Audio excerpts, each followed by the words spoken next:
Jai Shri Ram. Now it is the turn of Canto 27. Ram kills Trishira. Approaching Khara, who was marching to meet Sri Ram, his other general, the ogre Trishira, for his part, spoke as follows. Command me, your valiant general, to take the field and seize you from the daring act. See the mighty armed Ram thrown down in an encounter. I take an unfailing vow before you and swear by my weapon that I shall surely kill Ram, who deserves death at the hands of all the ogres. Either I shall prove to be his death on this battlefield, or he will be my death in battle. Therefore, curbing your martial ardor, stand aloof as a judge a while.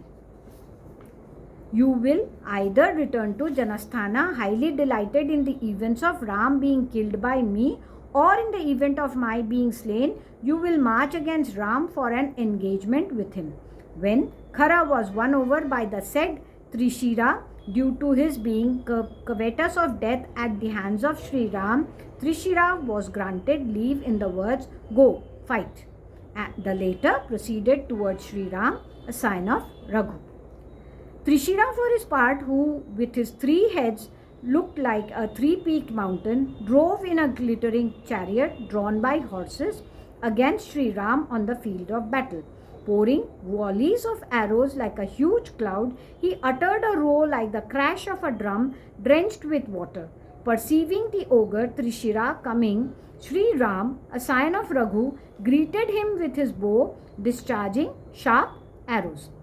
That clash between Sri Ram and Trishira, who was possessed of great might, raged fiercely at the time like the clash between a lion and an elephant. Feeling provoked and excited when hit by Trishira with 3 arrows on the forehead, the indignant Sri Ram spoke as follows. Oh, such is the strength of this ogre, who is brave in launching an offensive, and by whom I have been struck on the forehead with arrows like flowers. Now receive the arrow shot from my bowstring too.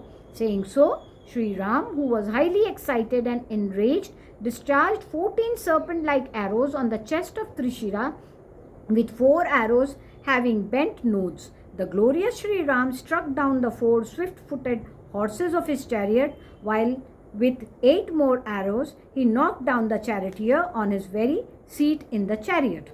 Sri Ram further broke his tall ensign with an arrow. Then he perceived with arrows the ogre himself in his heart, while he was jumping from his shattered chariot, so that he became motionless.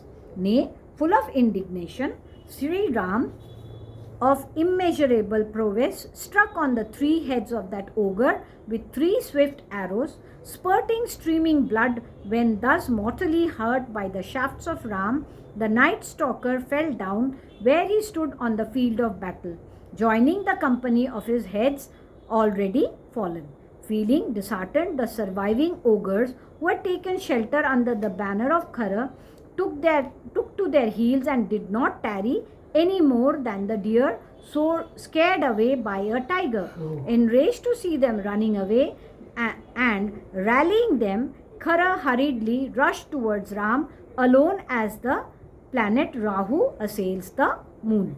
Thus ends Canto 27 in the Aranyakand of the glorious Ramayan of Valmiki, the work of a rishi and the oldest epic. Jai Shri Ram.